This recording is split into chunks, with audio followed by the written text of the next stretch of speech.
right. Glad to have you all here. And my name is Hugh. I'm innovation catalyst for helping government and corporate to make them innovation. And based upon my expertise about technology, mostly emerging technology. So I have a lot of the project about technology and innovation in Korea. So I'm one of the believer that the future is most important timing for collaboration and innovation together.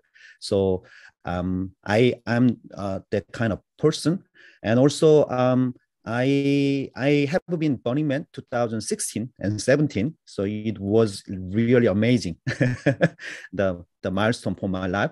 And also I participated virtual event last year and this year together. But it's not that really same as like real Burning Man, though it was great things.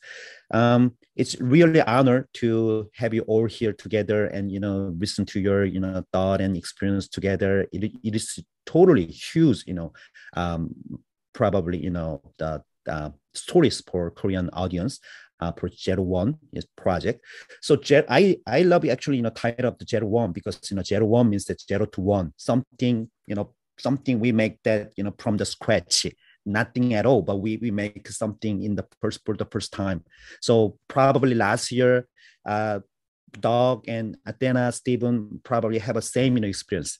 There's nothing about virtual Burning Man, but you make that, right? So I think the ZER01 is quite the perfect title for our experience and your achievement.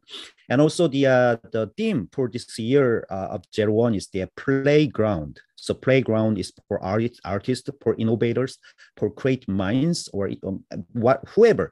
So playground is most important space for make them together and encourage them to try something, right? So Burning Man is the most gigantic playground in the world and historical milestone and event. So I think that play for best practice for the playground is Burning Man. So probably your experience could be best the story for all. So let me introduce you to the audience for better understanding. First speaker for this session is the Athena Demos. She is the successful producer and creative manager with over 20 years of experience in the entertainment device and industry as a leading producer of iconic global events and now virtual too, right? Athena was one of the founding members of the LA Burning Man Decompression Art and Music Celebration in 2002, an event in downtown LA, which started with 800 people and grew to the 8,000 people quickly by 2012. She continued to produce the event until 2016. In 2009, Athena became the official Burning Man regional contract for the LA. She founded the LA League of the Arts for the LA Burning Man community in 2011.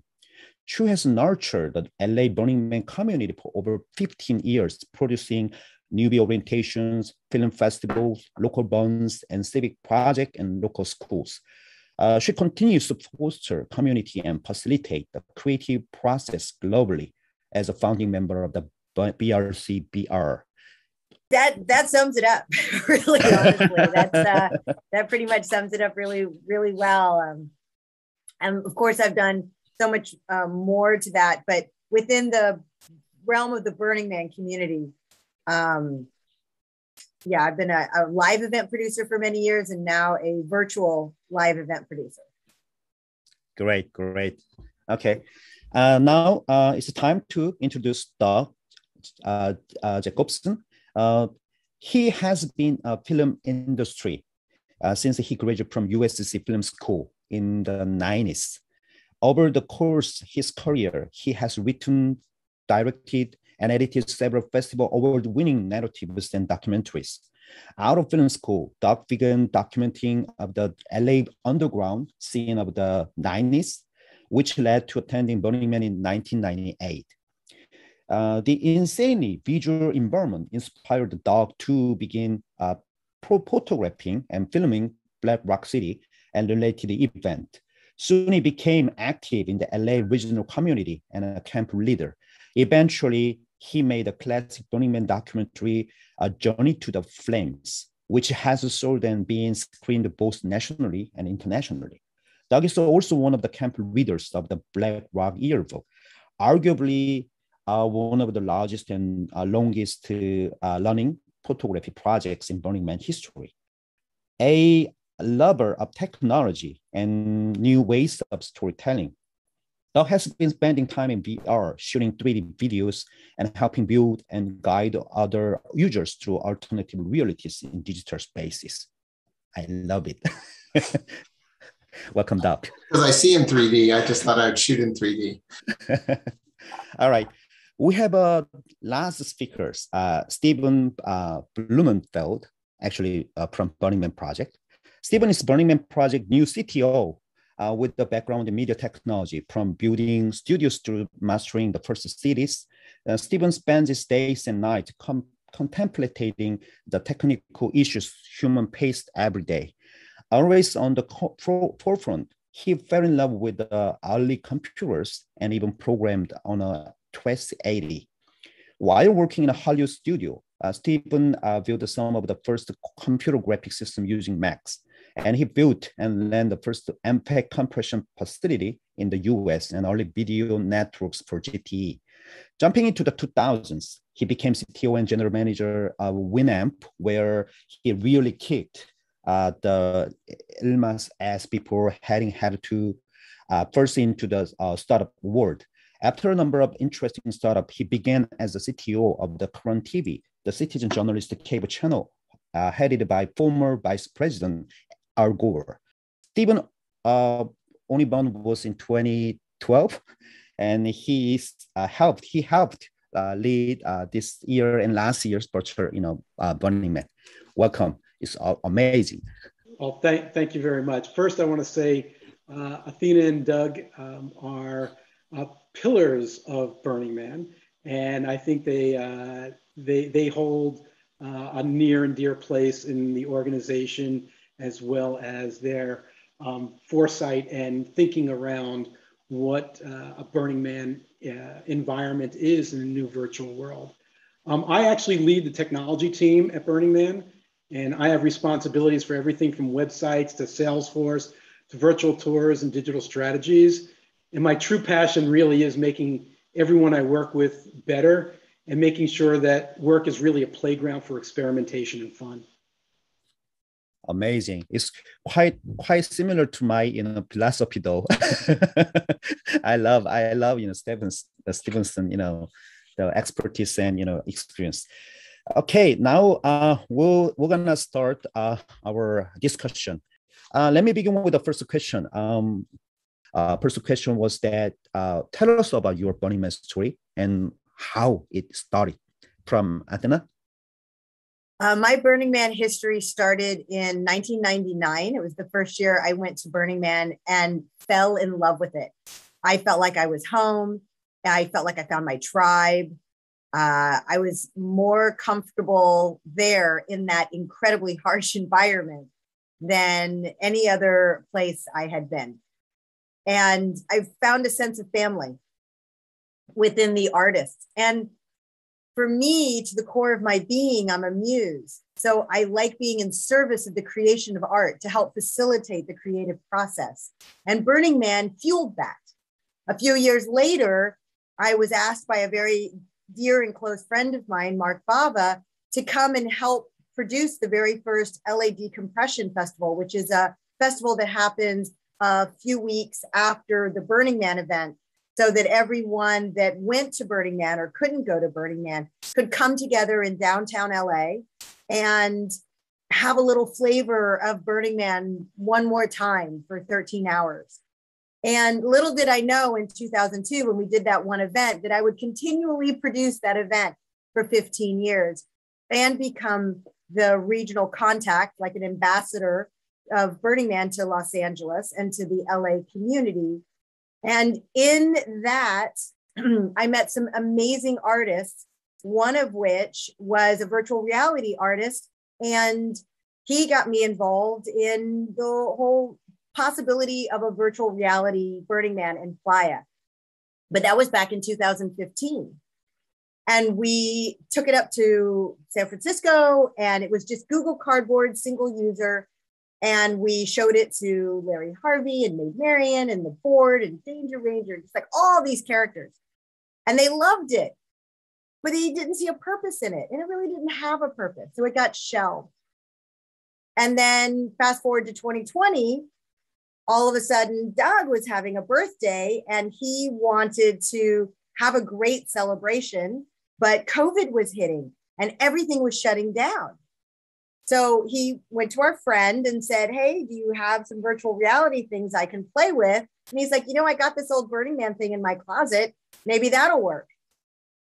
And next thing you know, actually, this is a different one, but pretty much this is how it all started. And it's a beautiful thing. And we now have burners from all over the world joining us in VRCVR, which is a one-to-one digital replica of Black Rock City. Actually, I met Athena last year in person because I went to the BRCBR in art space, and then one lady actually at the gate, and then she teach people, okay, this is a butcher hug. I learned how to butcher hug at the time, and she was there and I was there, so it was amazing story. Okay, it's question for Doc now.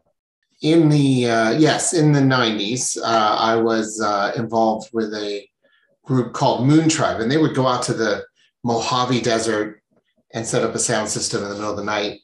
And you get this map at 11 o'clock and you're driving out in the middle of nowhere and you have no idea where you're going.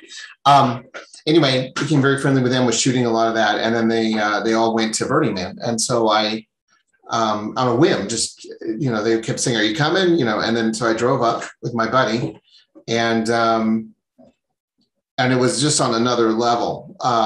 And ultimately, and that was in 1998. And ultimately what I realized was that there was a lifestyle for an artist to,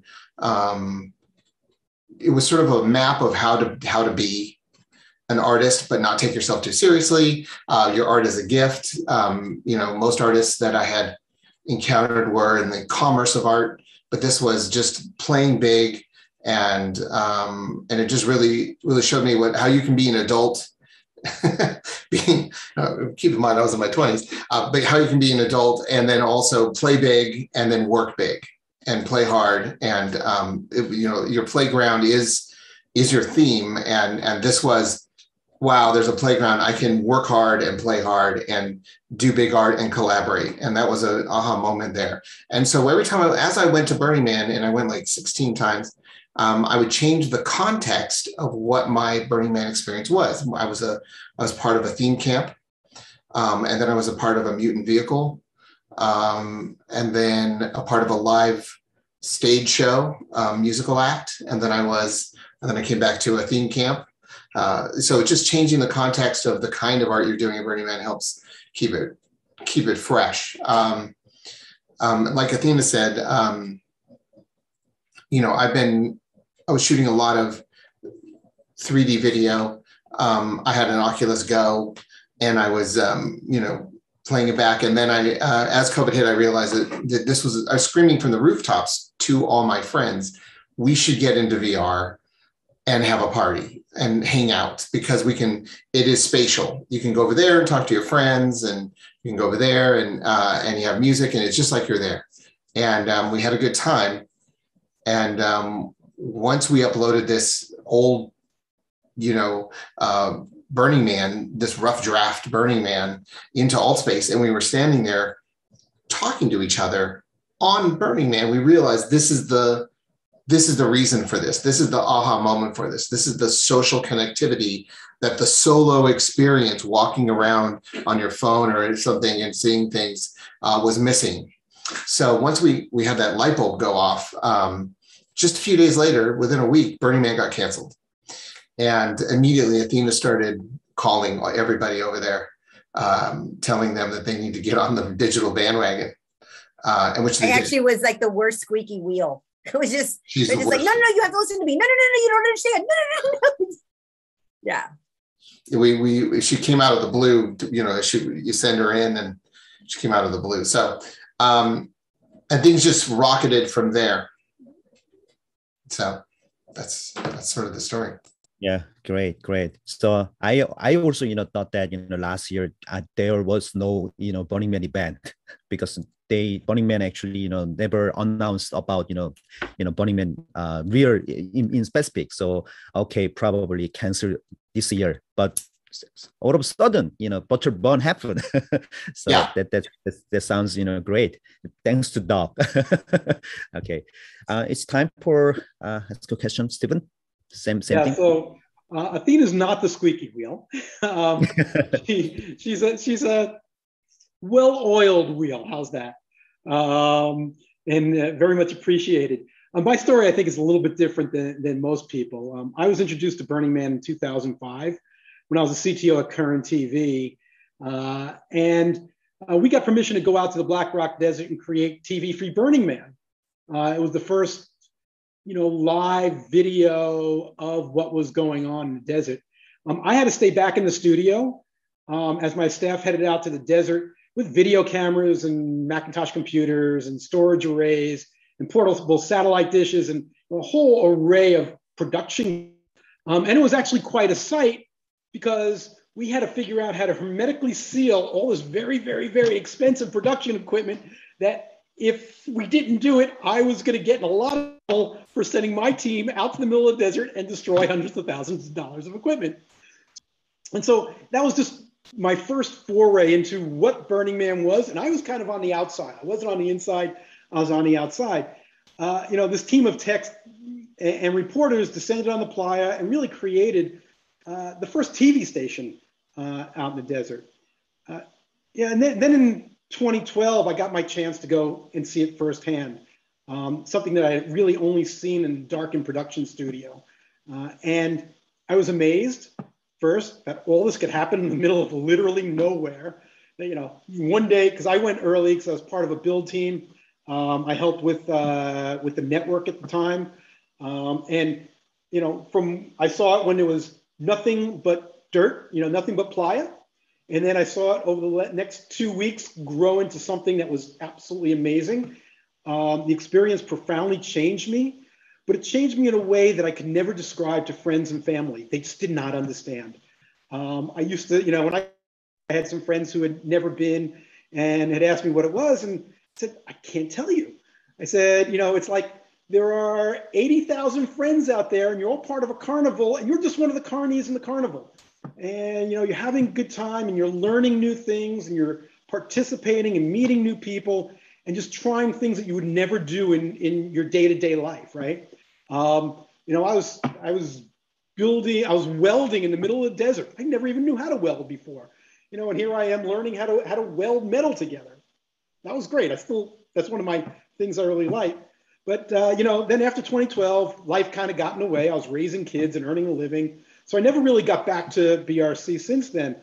But then when I took this job a little over 16 months ago, I was really looking forward to new experiences with new friends, but seeing from a totally different perspective. I don't know what it is to work within the organization at Black Rock City yet. But I'm really looking forward to that. I think it's going to be a totally different environment. I will see and do different things. And there's a whole bunch of things that I don't know. And the good news is I don't know what I don't know. So it still scares the living daylights out of me, which always puts me in a sense of fun and adventure and what's coming over the horizon, what's coming next. That's what keeps me going, and right now, after COVID, we're really planning for what BRC 2022 is going to be. And I don't know if it's going to be the same thing that we've done for the last 30 years. I really don't think it is. I think there's going to be a lot of changes, some really small changes, just kind of the operational changes that you have to do, and some really large changes. And we're in that process of figuring out what those changes are and what we can imagine this new, I won't even call it new BRC, but BRC in 22. Well, you know, and as Stuart announced in the theme, what are those waking dreams? What are the dreams that you could have for a new environment post-COVID? And I'm absolutely looking forward to figuring out what that is and seeing what other people and what their creativity is around that. Wow, thank you. Okay, let's move on. Second question. For me, actually, last year I spent some time with other platform for actually multiverse project like Sparkverse, Infinity Playa, and also the Artist-based VR. But I think the experience is totally different among them. So probably you build that platform for the virtual bond, and probably you spend some time inside of your virtual bond. I would like to listen to your experience. What was like that? What can be what was happen for you for in real virtual Burning Man? So could you share a little bit from Athena? I would love to explore the other platforms, but while Burn Week was going on, it's like this, and we were playing this game called Whack-A-Mole, but we called it technology Whack-A-Mole. It's like, there's a problem, solve it. There's a problem, solve it. There's a problem, solve it. And, sometimes it's communication problems, just getting word out to the community that an event is going on or that events are going on. And the different functionalities on the platform and the things that are new. And so it was just this constant wheel, and we had no opportunity to look up. We had to stay focused on BRCVR. And so that's what I remember from Virtual Burn Week, is all the problems we solved and how beautifully the team came together and solved them all. Great. How was your experience, Doc? My experience, BRCVR 2021 was a lot more aggressive event than 2020. It was a lot more ambitious, and we internally produced more worlds than we did last year. So it was bigger in every way. It was 2.0 everything, and a lot of people think that when you throw a virtual event, that it isn't like a real event, that you set up the world and then you go smoke a cigar or something, and like you just, I don't know, you go have a drink and you don't forget about it. But we were on a team Zoom call 24/7, running the event, putting out fires. I was unable to attend anything because I was the sort of world builder guy in the middle. So I was assembling worlds and fixing problems in the worlds. So I never left my computer. So for the first part of the week was not fun. It was more like sweating bullets and a couple of close calls. But once we got our sea legs, as it was, and we got going, then we started to take time as a group to go into the world and have fun and go explore ourselves. There were worlds I haven't seen myself, because there's 100 or more worlds, 200 worlds. I haven't seen them all. I know our worlds, but I haven't seen and there's probably still worlds I haven't quite seen yet. So it got better as the week went on, and we started to solve some core problems. Our big theme this year was curation and sort of guiding the experience more. Last year, we're like, here's everything, good luck, find things and have fun. This year, we're like, okay, come over here, look at this stuff. Here's a list of what you can do. So it was a lot more curation, a lot more effort in that area, and it was a big learning lesson. So great. So for Stephen, probably for Burning Man project, last year could be the crisis, because you couldn't do offline virtual real Burning Man fest things, because of money, whatever. So probably it could be your concern. What was your experience at the time and in this year? Yeah, so I did get to visit all the worlds multiple times. I spent a lot of time in BRCVR with Doug and Athena. Again, I didn't see all the worlds. I actually was back in, I think on Friday night, I went in, no one was around. And I went into a couple of worlds I had never seen before. I just thought they were amazing. I go, how come we weren't, you know, how come we didn't go see these at the time? I'm sure other people did. I didn't get a chance to. You know, both years, last year and this year, each one of the producers had different technologies, different focuses or foci, I guess, and they had different audiences in essence. You know, it takes a lot to get to BRC in the real world. It also takes a lot to learn how to do all this technology stuff.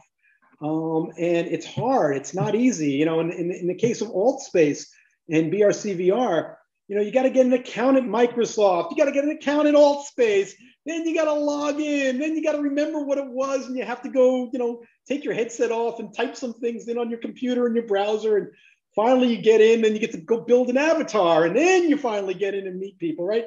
So this whole lead up to actually getting in, you know, and some of the worlds like Sparkleverse were a very different technology, right? They were Zoom hopping. They were just Zoom calls and Zoom meetings. And Portal was video, and you participated by watching and maybe creating your own video. So very different worlds, very different reasons for existing.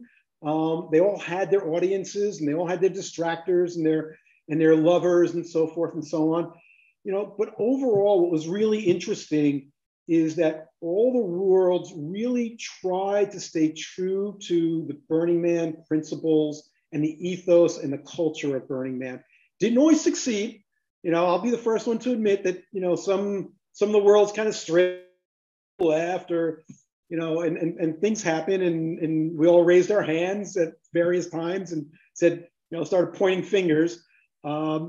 But everybody tried their hardest to do it, and it's not easy. I was talking to somebody today, actually, about, you know, what is virtual burn and how does that relate to the culture of Burning Man and the 10 principles and the ethos of Burning Man. And if you look at it, you know, the internet was built as superhighway, right? Information superhighway, very apt term. What's happened since back when I started with the internet stuff very, very early is it's become a platform for commerce. And the majority of reason why people are on the internet is commerce. Yes, there's information, and I don't want to pass that on. I don't want to, you know, pass over that, but a lot of it is around commerce. And the commerce aspect of the internet and the network technologies that we live in are antithetical to the Burning Man experience and the Burning Man ethos. And how do we get those two things to line up is a very hard question. I don't know how we do it. We haven't really cracked that nut yet. We tried this year, we tried last year. It's going to be an ongoing conversation. And maybe the ethos of Burning Man or the culture has to change to fit in with the technology, but maybe not. Maybe we have to figure out how to use the technology in a slightly different way that supports the culture.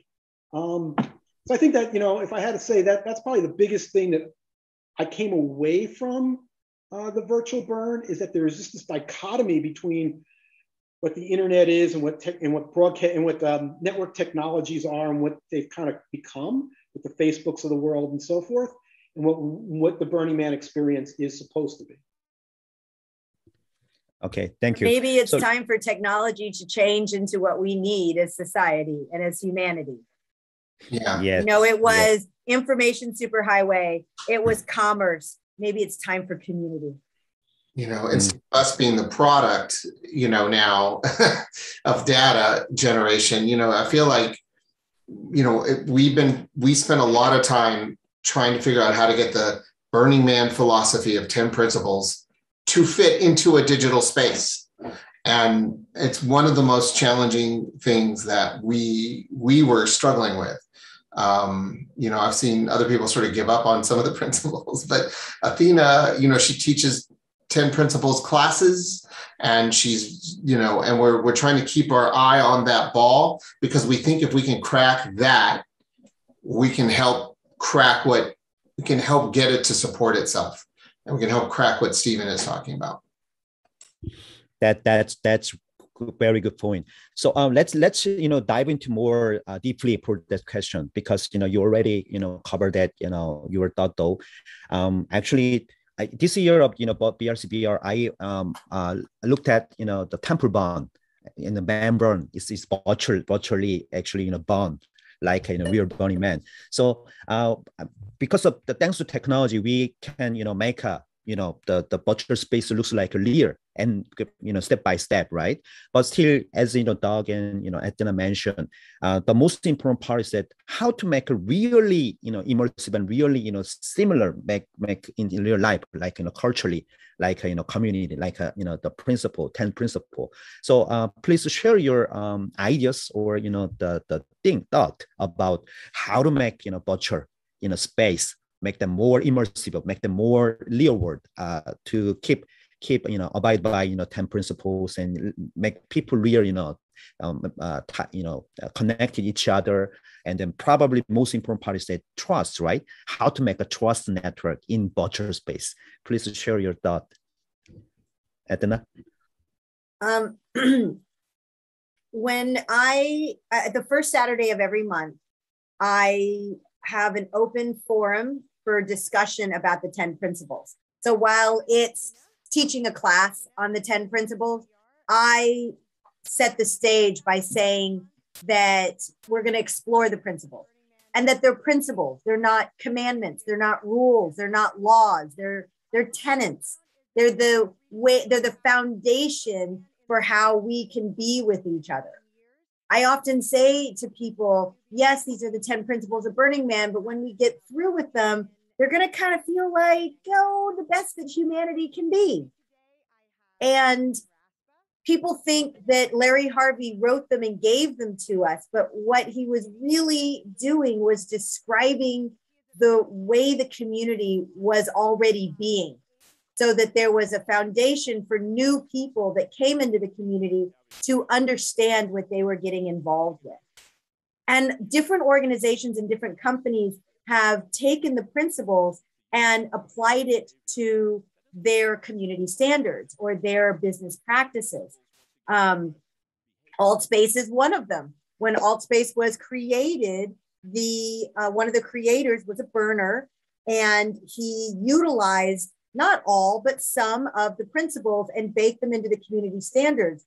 So we didn't know this when the Playa got uploaded onto AltSpace, but Doug found that the community were similar. God, we all get along. We seem like we're the same people, completely different. Nobody had been to Burning Man, but they felt very much the same. We found out later that it was built on the principles, and we found out later that there were several people in the organization that had been to Burning Man that loved the ethos and loved the culture. Zappos is another company that was created, and when it was created, the principles of Burning Man were somewhat baked into the company and the business practices.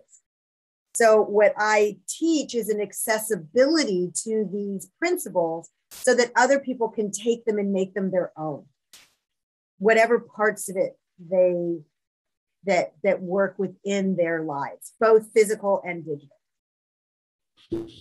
I see. Totally, fundamental foundation, yeah. Right? What do you think about that? Well, the 10 principles of Burning Man, it's always nice to come into a project that has a core philosophy that you kind of have some kind of guiding light. So the bright side here is that the people that you're building community with already agree in a general way on the direction you're going, and you have a guiding philosophy. The downside of that, however, is that when we try to do an event that is a Burning Man sanctioned event, a lot of people take the 10 principles as a religious doctrine, as the 10 commandments, and they, can bludgeon you over the head with their favorite principle. Like, I couldn't get in, it's radical, you don't have radical inclusion. Well, what about radical self-reliance? And so they have like principle arguments, like they're wiffle batting each other over with principles, which is not they're just guideposts. So one of the challenges, and I think Steve alluded to this, was, I think he was alluding to this, was that the Burning Man gift ethos and decommodification ethos make it very challenging for them to fund our project in ticket sales and in advertising. We want to get the word out about our project, but it's a negative reaction because Burning Man's never been advertised before because that feels corporate. So there's this kind of sticky middle that we haven't been able to figure out, like because of the core philosophies. Will these ever be able to find their financial footing to BRCVR and the other multiverses need to stand on their own 2 feet and have their own financial stability. And so this is the pluses and minuses of having a core philosophy like the 10 principles. The human nature to want to make them a religion is strong. And I've experienced, but it's part of the deal. So I know that's a weird answer, but that's kind of what's rattling. No, Doug, I think you hit it right on the nose. I mean, it is that that friction between, a principle that is not a commandment and people that actually believe it is a commandment, right? And do, as you said, want to bludgeon you on the head with one and, not the other. And also everybody interprets those principles very, very differently. I know Athena and Stuart, and I think Steve Raspa, if I'm not mistaken, did a whole talk on this. And everybody interprets those principles, including internally, somewhat differently. And when you get a large community of 80,000 people or 100,000 or 200,000 people, it's inevitably going to happen. And how do we get over that? I don't know. But I think, looking at what we do in the real world and looking how we're changing that in the virtual world is a good thing. I think there is a jumping off point at some point. It may not be this year, it may not be next year, but at some point there'll be a bridge between the two. And I know, the three of us have talked ad nauseum about doing a hybrid event where we have partially in the real world and partially in the digital world.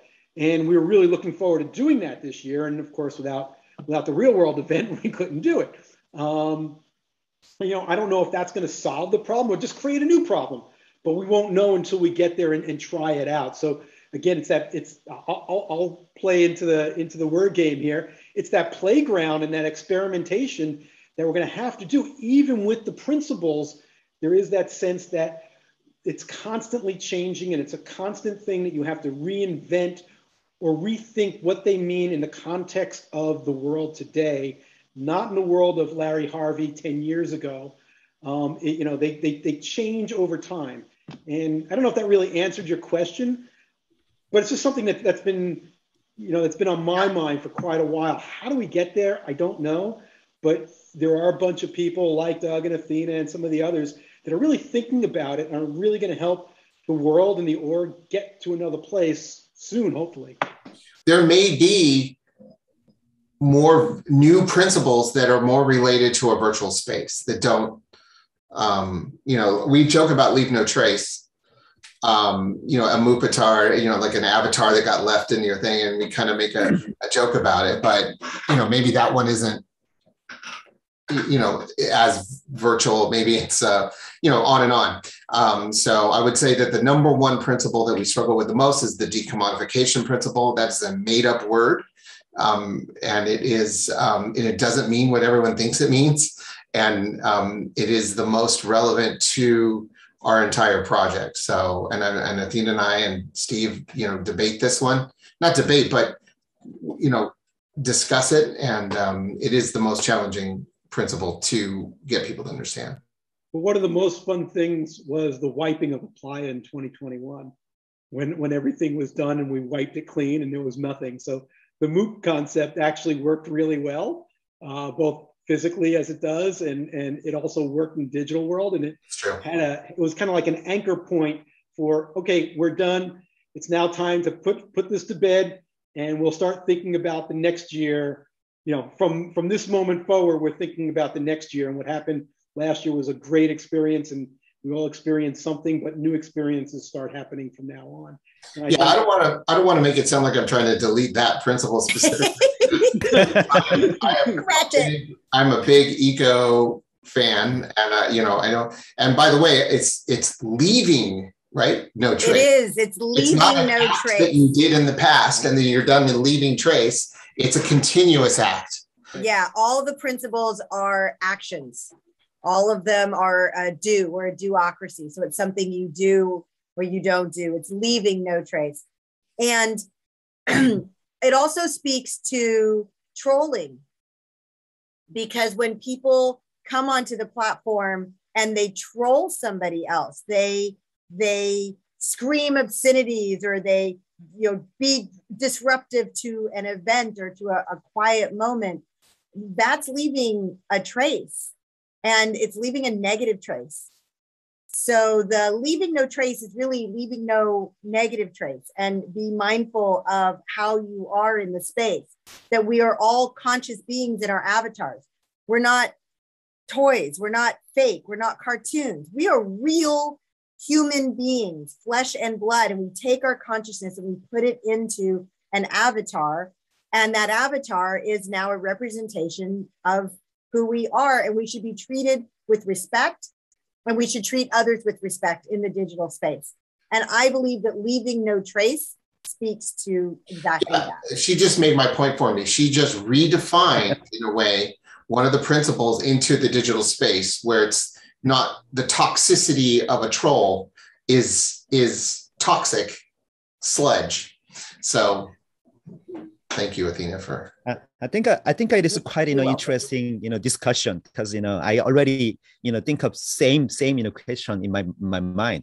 So as Athena mentioned, leaving no negative digital trace, it's like that. It could be great nominate for new new actually the a new definition principle definition. Yeah. So it's quite interesting. Exactly. Well, and that's what I do on the Saturday. So the first Saturday of every month, I get together in the Philosophical Center, and everyone's welcome to join. Everyone listening is welcome to come and be part of this discussion as we explore. It's not a teaching. I'm not lecturing. It's exploring, and we explore it together, each one of the principles, and see how do they fit into this new digital life.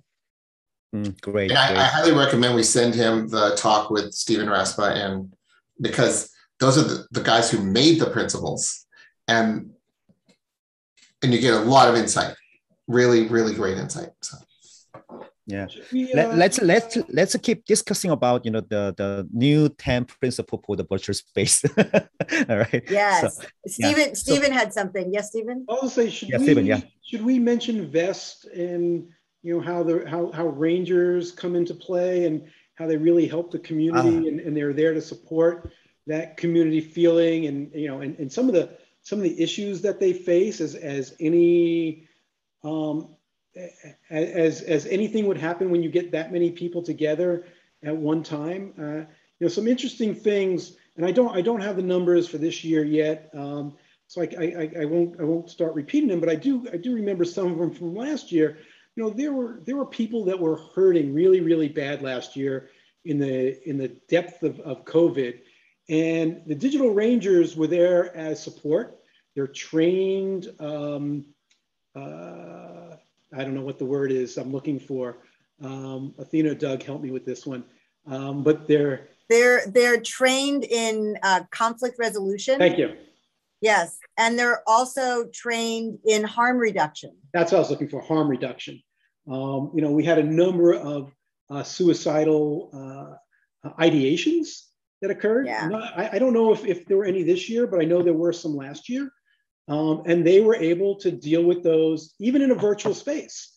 And, that's one of the things that the community brings, has built up itself to heal itself and to help others through the process, whatever process they're in. They're there as support. And that's pretty special. It doesn't always exist in the real world. There are a lot of people who try that, but it doesn't exist in the same way it has at Burning Man. And I'm amazed that it even existed in the digital world. When I got into this, the first time I heard this, it was like something went off in my head. Like, of course we need that. But I had never even thought that that was something that someone had even thought about. And it was really special. Yeah, I mean, much like the 10 principles being converted into a digital space, the uniqueness of the Black Rock Ranger at Burning Man, which is sort of a community-driven help force. I wouldn't say police force, but I would say help force. The interface between the community and the police. They don't call in the police if they can handle. The police are like, you guys try first and then call us in if you have a problem. And they were like, okay, we're just going to convert into a digital world. They were just like, we're just going to be digital now. And they created a group and they took it very seriously. And they came around to, they attempted to go to all the multiverses that it made sense to go to. And while I don't think we had that many problems, I think that it showed the value of moderation and presence in a virtual space. This is back to what I was saying. You can't just turn on a world and be like, okay, we're going to go out to dinner. Like, we ran the world. We had moderators in the world, and every event we ever run inside of Burning Man or out, Big Rock Creative, we have to moderate and we have to keep an eye on that. And it's from the seed of those Rangers that we do this from. So it's from that essence. So it's another thing we do that we got from Burning Man. And it's utilizing the techniques that the Rangers have. Like, they have a Ranger manual and they have techniques that they have formulated that came out of Burning Man. And we translated them into the digital world. We had trainings in BRCVR. We teamed up with another organization called Educators in VR and worked with the harm reduction team, which we call Green Dot, and then worked with our Black Rock Rangers, which became called, well, the whole unit of it became VEST, the Virtual Event Support Team, which involved Playa Information, Rangers, Temple Guardians, which are there to help people that need to release in the temple, and then harm reduction, Green Dot. And they all work together to translate what they do on the physical playa to what they do on the virtual playa. And they are truly community support. Wow, wow. Your discussion, it seems to be, clear, Burning Man, because we think about community, how to protect our community safe, right?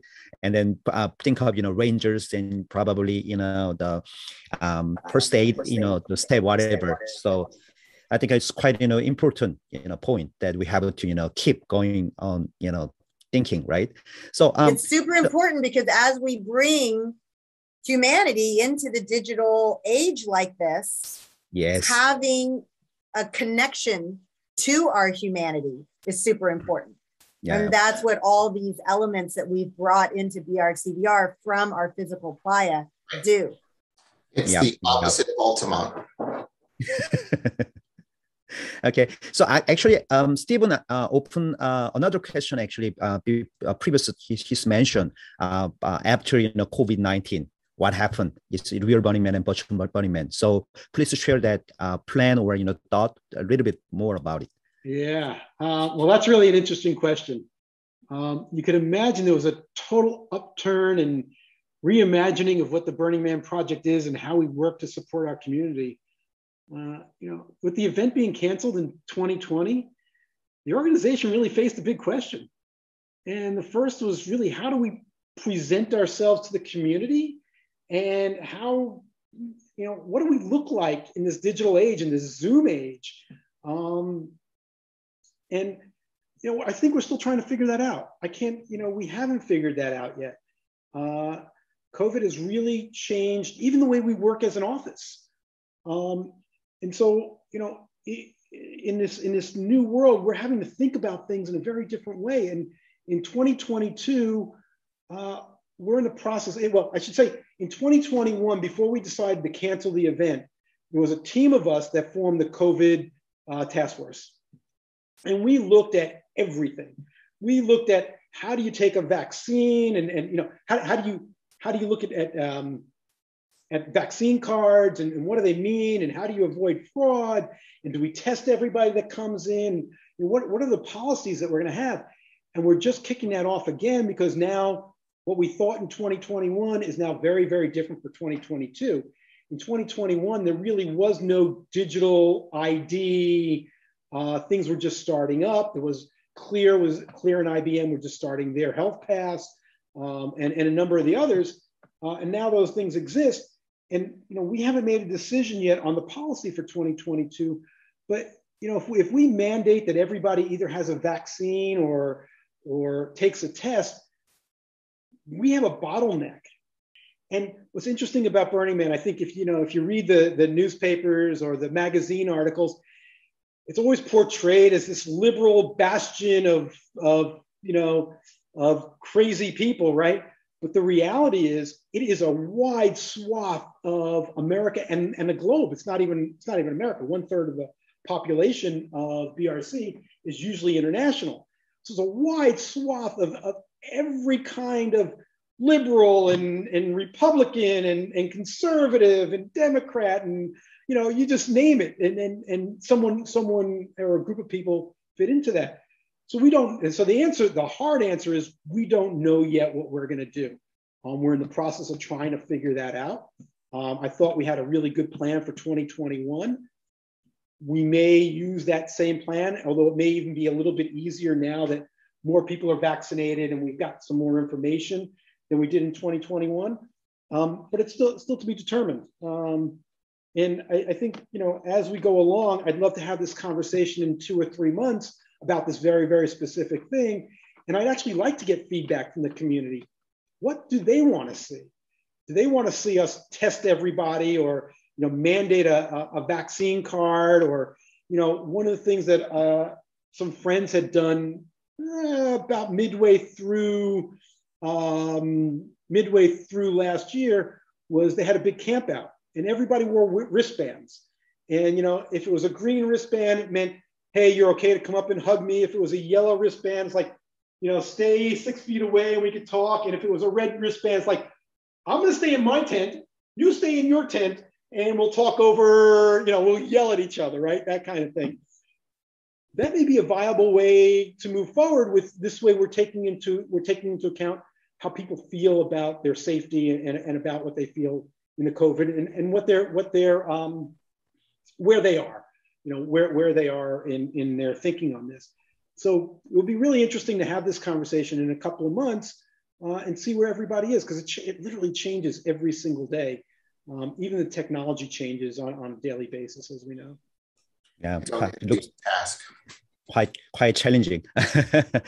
So unlike a real world Burning Man, probably virtual Burning Man could be, there is no limitation for that thing like that, right? You can be in virtual Burning Man with a full COVID going on from your hospital bed. And we have no carbon footprint. Well, we have a very small carbon footprint. A little bit of servers. A little bit of server. There's a server thing, yeah, and the plastic from the headsets and the carbon footprint. But you don't just throw away your headset after the event is over. You're going to go and play Supernatural and Beat Saber and BRCBRs year round. So we're not just 1 week out of the year. We have events that go on all year long. We're going to start doing monthlies. And one of the things we found out is that we had so many events going on during Burn Week, which is par for the course for Burning Man, but like 4,000 hours worth of events, that nobody could see everything. It just wasn't possible. And there are some things that we have got to see. So some of our favorite things that happen during virtual Burn Week, we're going to have happen again, like once a month, just a standalone thing. William Close and the Earth Harp and the Nymphs show. And there's like a Videogasm and their 10 Principles film series and but just its own standalone thing.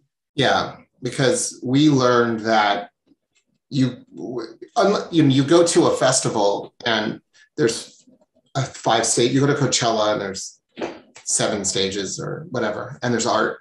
But we had hundreds of stages and we had way too much programming. We went too far the other direction, which we had too much art, too many events. And that was why I said we needed to curate more. We needed to focus people in on some of the better events. So it was a lesson we learned this year, that in a virtual space, you can have too many events, depending on your audience size. So.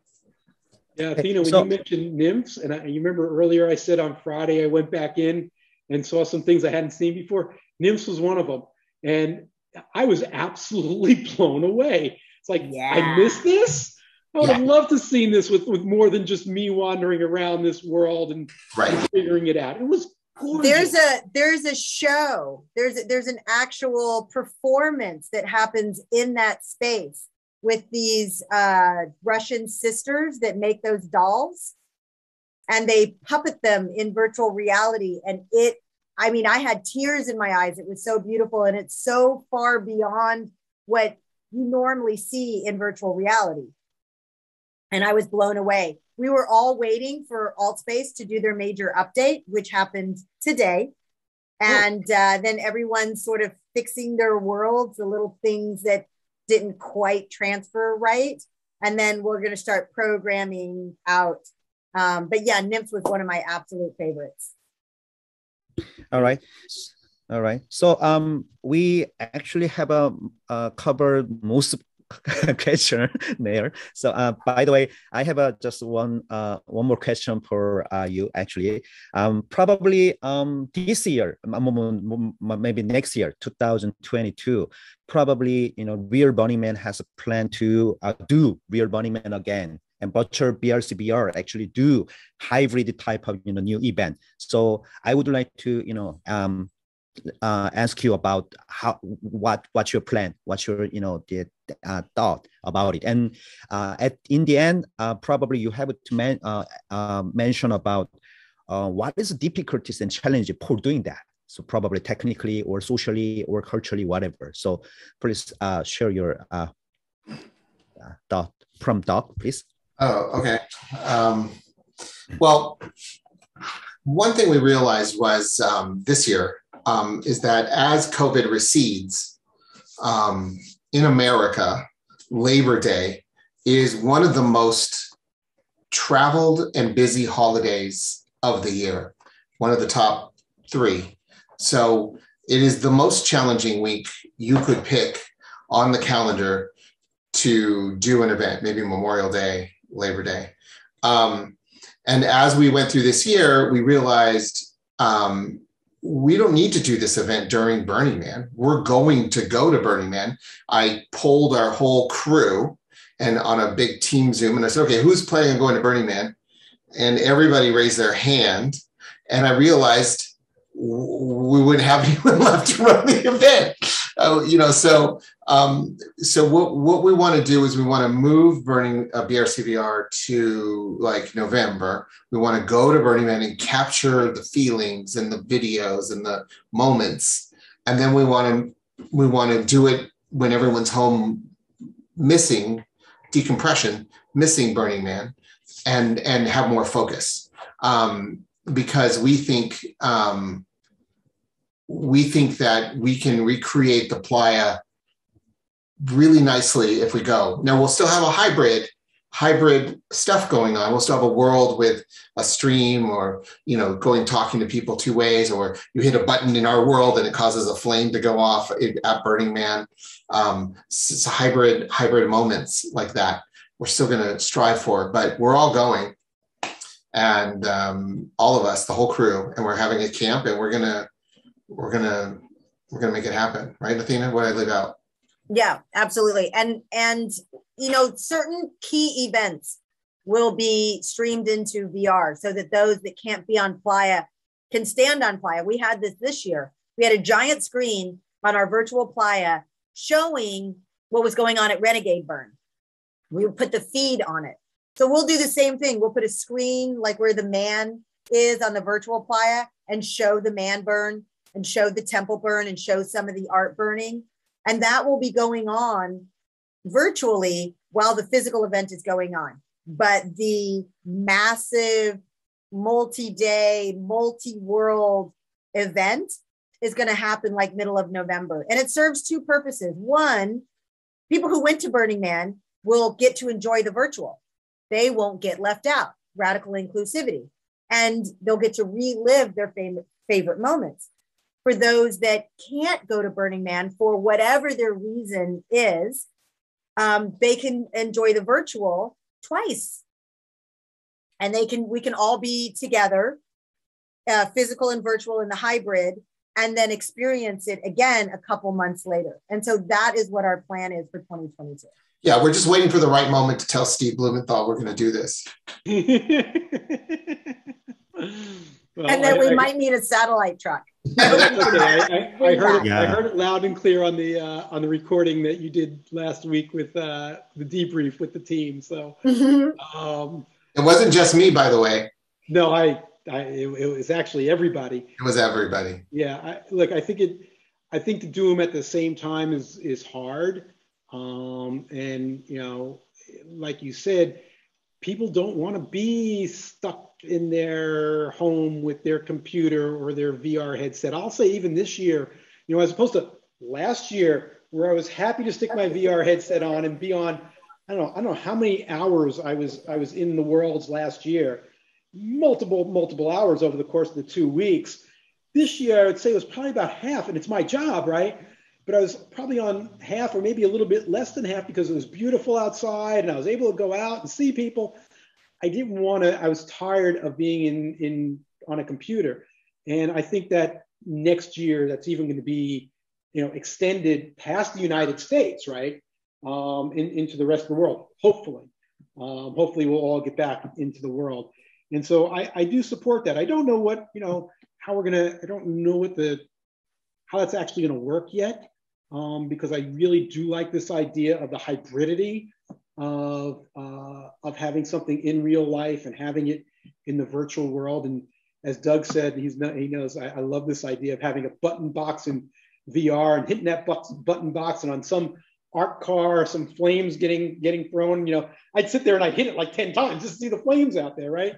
And see the reactions and so forth and so on. So I don't know how we're going to do that just yet. So I think there is something there, and maybe we build a small VR world that doesn't get manned, and you know, maybe it's just a button box. You know, maybe there is no real world; it's just something in the digital space that people get to interact with. So these ideas are coming fast and furious, and I really look forward to working with all the producers who think of these things on a constant basis and are just immensely creative. Can't tell you how creative.